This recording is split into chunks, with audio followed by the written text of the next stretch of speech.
everyone and welcome. My name is Margaret. I'm a historical costumer and textile conservator in training, and today we are going to look at this Godey's Ladies book from 1862. So as you can see, she is not in the best shape. She does not have her cover, but she still has all of the great contents that a Godey's Ladies book can provide.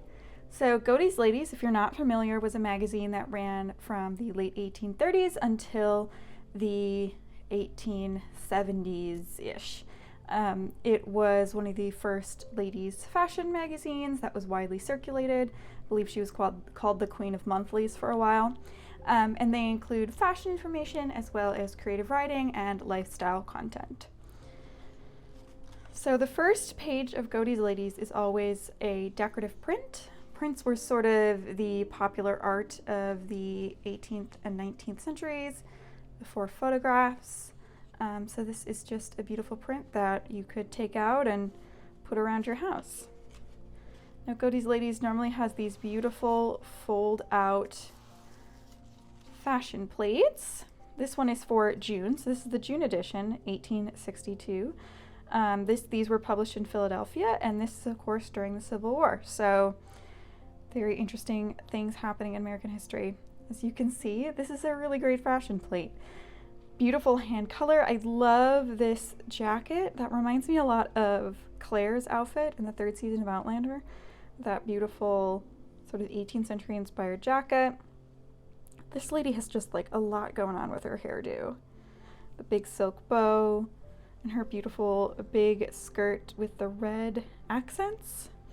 And we have this lovely lady who unfortunately is kind of being bisected by the fold in the paper here, with a big lace cuff, a sash, a little shimmy set. We have this lovely woman on probably the derpiest horse I've seen in a while.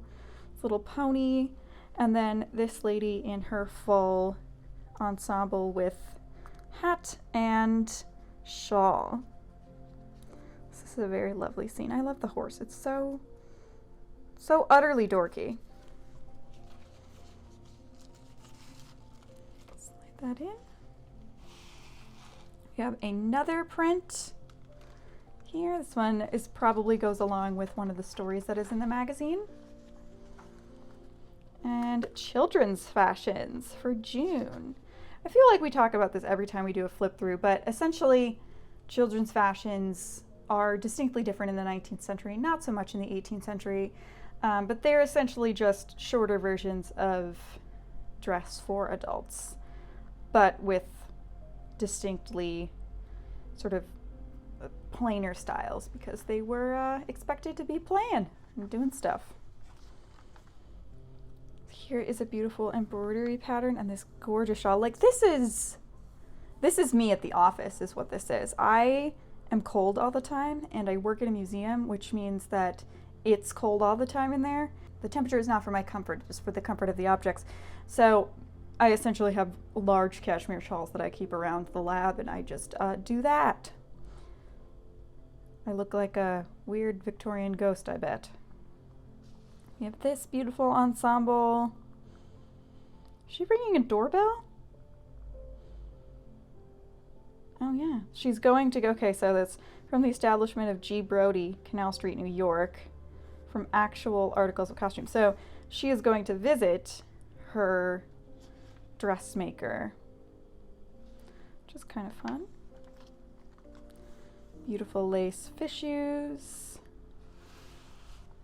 fancy cape, and then of course fun little 1860s chemise with these sleeves do not allow you to raise your arms at all. Super annoying. I mean, maybe I'm just doing it wrong, but I don't know. Fancy ties and cuffs, a Swiss girdle for a little girl. I have a Swiss waist coming in the mail. Oh, I'm so excited. So excited.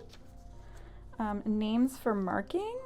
So marking, if you're not aware, was a practice done. You would mark your linen pieces, your undergarments, your petticoats with an initial or a name so that when you sent them off to the laundress, because a lot of the times if you were of a certain status, your laundry would be sent out, that they would come back to you and that she wouldn't lose them. Or if you put them out on a line or bushes to dry, that no one would steal your underwear, essentially. It's kind of like when you go to camp and you have to put your name in things. It's essentially the same idea. Then we have braiding pattern, table doily, and some more fancy lettering for marking. So that kind of ends the fashion portion of the magazine. Unfortunately, it's very short, but then with Godey's we get a lot of creative writing. So I could imagine this would be really fun to get in the mail and get to read a new little story. Because books at this time, you know, books were becoming much less expensive at this period because of the invention of the case binding. But they still were pretty expensive. So if you could get something, a quick thing you could read before bed, it'd be really fun. Oh my goodness, so many chapters. See, this was a big part of the magazine.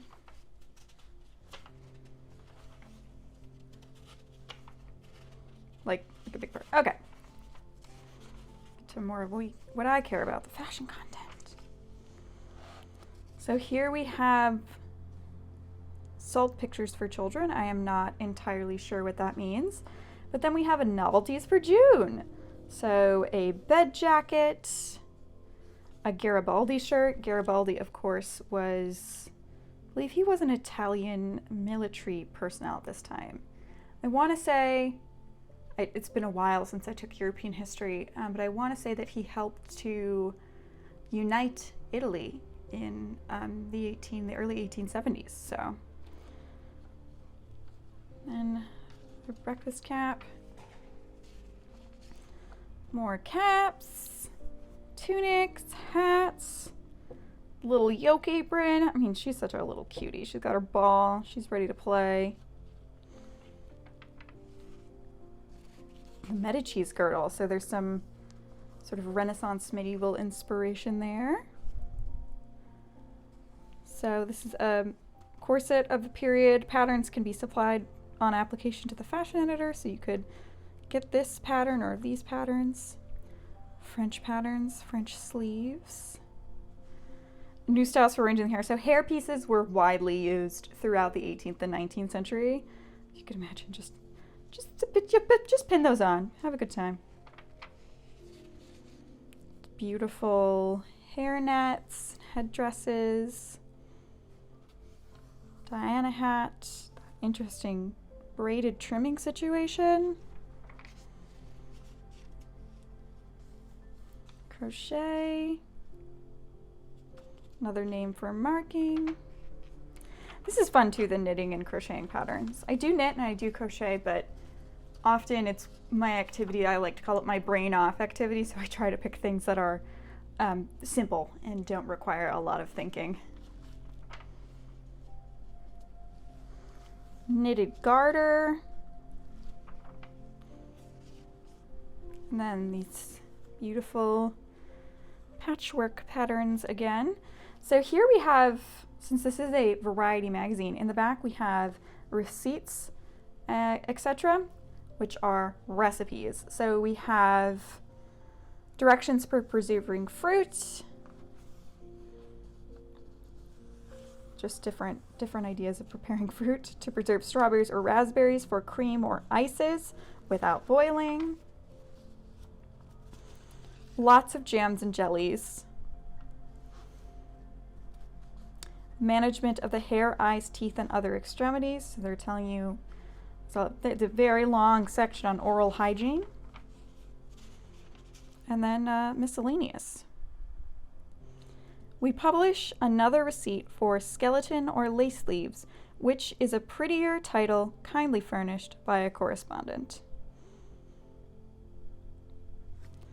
And it is soaking oak leaves in water for 24 hours, during which time draw leaves, birds, or anything on card paper, let them out neatly, and pass over them a light size of glue paste, gum arabic, or white of eggs. So you're basically paper macheing little leaf skeletons onto paper. Which is interesting. Prolonging the beauty of cut flowers, to clean cloth garments, cures for earaches, peach leaf yeast. So this is like the TikTok of the day. These are just people sharing their tips and tricks. Pomade for chapped arms and hands, ink spots, how to take out of linen or calico, Assure bottle cement, and then editor's notes on different things.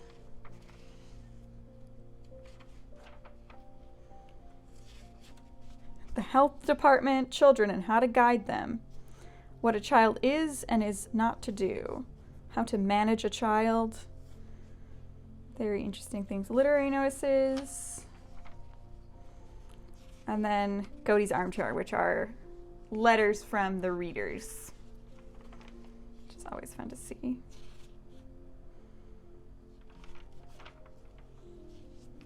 And then they always have a little real estate in the back. Philadelphia agency.